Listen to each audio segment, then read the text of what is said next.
अब हम आते हैं डिजाइनिंग ऑफ रिएक्टर पे। ठीक है, तो हम क्या पढ़ रहे हैं, CRE 1 डिजाइनिंग ऑफ रिएक्टर पे। ठीक है,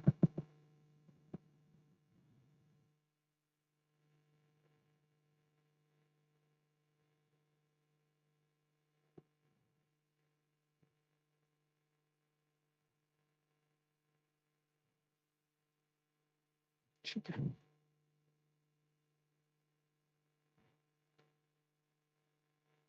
डिजाइनिंग ऑफ रिएक्टर पे आते हैं और अब हम क्या शुरू कर रहे हैं, अपना CRE 1 शुरू कर रहे हैं। CRE 1 हम शुरू कर रहे हैं। ठीक है, बनती इतनी बात। चलिए, डिजाइनिंग ऑफ रिएक्टर। ठीक है, देखो लेवेंसपिल में एक बहुत ही प्यारा डायग्राम दिया हुआ है डिजाइनिंग ऑफ रिएक्टर के ऊपर। मुझे बड़ा प्यारा डायग्राम मिलता है, बनता है वो, लगता है मुझे वो, क्योंकि उसके अंदर सारी इंफॉर्मेशन अवेलेबल है यार, सारी इंफॉर्मेशन अवेलेबल है उसके अंदर। और यू कैन से उस एक डायग्राम पे पूरी CRE चलती है। एक डायग्राम पे, मैं बताता हूं अभी आपको, इस सिर्फ एक ही डायग्राम पे पूरी CRE चल जाती है। क्या डायग्राम हो, देखो एक रिएक्टर बनाया हुआ है। ठीक है, ये रिएक्टर है मेरा, ये मेरा इनपुट है और ये मेरा आउटपुट है। ठीक है, और इसमें 3 और हिस्से हैं, 3 पार्ट और हैं इसके। क्या हो गया भाई,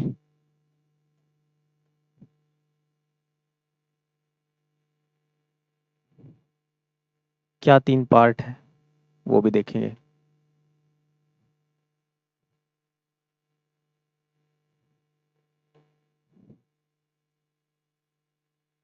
देखो, तो this is my input, this is my output, this is my input and this is my output.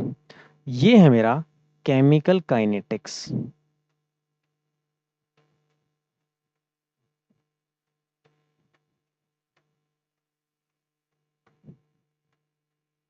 ठीक है, क्लियर है मेरी बात। और ये है मेरा मिक्सिंग पैटर्न, मिक्सिंग पैटर्न। और ये है मेरा थर्ड, परफॉर्मेंस इक्वेशन।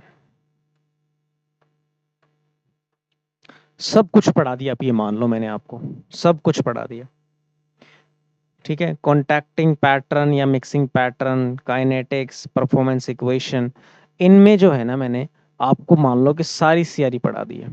पूरा CRE 1 पार्ट, होमोजीनियस वाला पार्ट सारा इसके अंदर आता है आपका, सब आ गया इसके अंदर, ये मान लीजिए आप सब कुछ। एक एक करके मैं बात करूंगा सारी चीजों की, आप ध्यान से देखिएगा बस। अब हम डिजाइनिंग पढ़ने जा रहे हैं, तो यहाँ पे बेसिक अंडरस्टैंडिंग आपकी यहाँ पे होनी ही चाहिए। ठीक है, देखिएगा मैंने एक इनपुट दिया है और मेरे पास में एक आउटपुट आई है। ठीक है, अब सबसे पहले आता है डिजाइनिंग ऑफ रिएक्टर के अंदर कि सर आउटपुट क्या होगी डिजाइनिंग में, what should be the output in the designing. भाई कोई काम करते हो तो उसकी आउटपुट तो आपको अपने माइंड में रखनी होती है ना, कि इसकी क्या आउटपुट होनी चाहिए, इसकी क्या आउटपुट होनी चाहिए, है ना, बनती इतनी बात। तो डिजाइनिंग ऑफ रिएक्टर के अंदर one of the main output जो है वो है आपकी, dear students, volume of the reactor.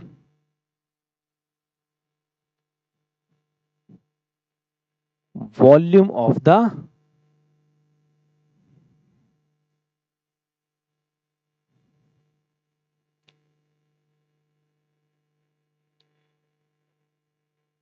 Reactor, volume of the reactor, या फिर इसके अलावा अगर हमें आउटपुट कंसिडर करनी हो तो वो होगी कन्वर्जन। कन्वर्जन क्या है अच्छे से आगे हम पढ़ेंगे, बट अभी के लिए इतना समझ लो कि कितना अमाउंट ऑफ रिएक्टेंट आप डाला, कितना अमाउंट कन्वर्ट हो गया, उसी कन्वर्जन को कितना कन्वर्ट हुआ उसी को हम क्या बोलते हैं, कन्वर्जन बोलते हैं। उसी को क्या बोलते हैं, कन्वर्जन बोलते हैं। ठीक है, इतनी बात समझ में आती है आपको?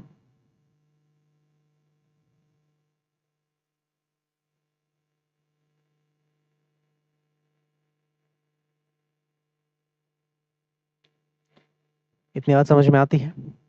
सो आउटपुट क्या होगी, वॉल्यूम ऑफ द रिएक्टर या कन्वर्जन, या कन्वर्जन।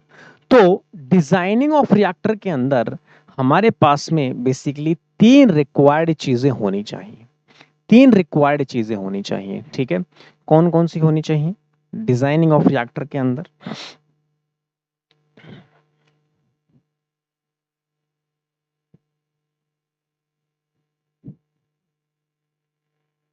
डिजाइनिंग ऑफ रिएक्टर के अंदर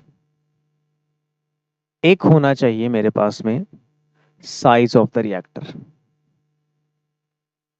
मेरे पास में ये पता होना चाहिए मुझे कि कितने साइज का मुझे रिएक्टर बनाना है, कितने साइज का मुझे रिएक्टर बनाना है।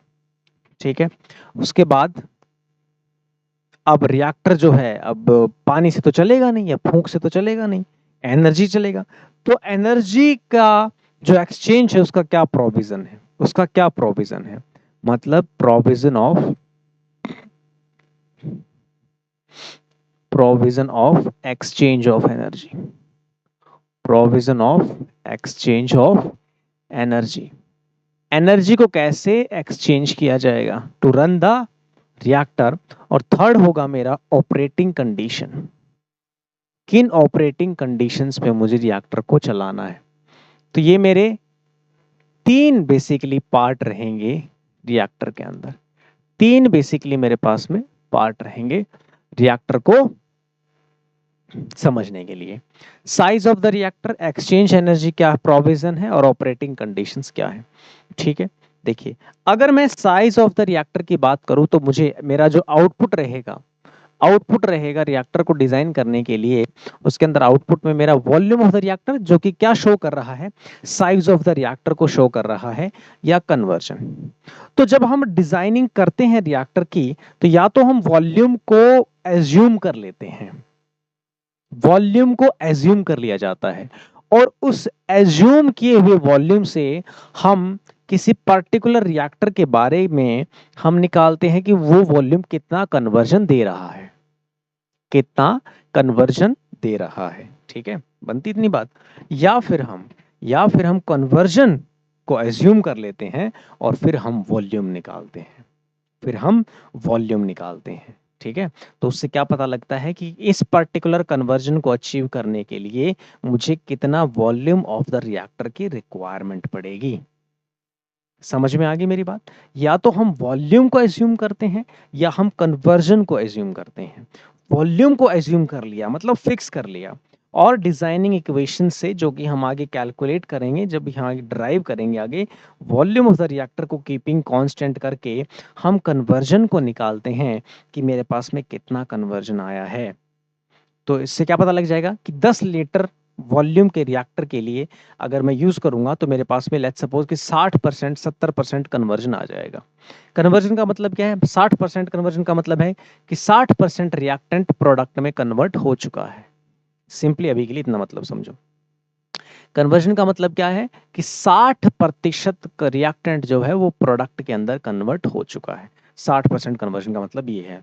या फिर आप 70% कन्वर्जन एज्यूम कर लो, 70% कन्वर्जन एज्यूम किया और वॉल्यूम की कैलकुलेशन करोगे, तो वॉल्यूम से मुझे पता लगेगा कि ठीक है कि 70% कन्वर्जन के लिए मुझे 18 लीटर का रिएक्टर की जरूरत पड़ेगी। इतनी बात समझ में आती है? इतनी बात समझ में आती है? बोलो हाँ या ना। ठीक है, अपने मन मन में ही बोल लो हाँ कि ना। ठीक है, तो एक एक चीज हम पढ़ेंगे, एक एक चीज हम पढ़ेंगे इसके बारे में। कौन कौन सी?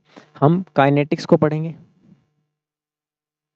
ठीक है, हम कॉन्टैक्टिंग पैटर्न या मिक्सिंग पैटर्न को पढ़ेंगे, और परफॉर्मेंस इक्वेशन को हम देखेंगे, और हम परफॉर्मेंस इक्वेशन को देखेंगे।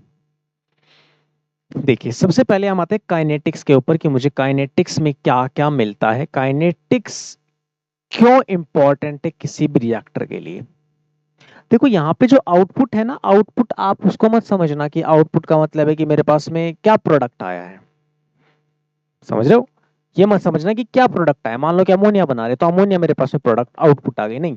हम डिजाइनिंग की आउटपुट की बात कर रहे हैं। डिजाइनिंग के आउटपुट का मतलब होगा डिजाइनिंग पैरामीटर्स में आउटपुट, डिजाइनिंग पैरामीटर्स में आउटपुट, ठीक है। चलो तो सबसे पहले डिस्कस करेंगे काइनेटिक्स को, फिर करेंगे मिक्सिंग पैटर्न को या कॉन्टैक्टिंग पैटर्न भी बोलते हैं इसको, या फिर हम फिर लास्ट में करेंगे परफॉर्मेंस इक्वेशन को, ठीक है।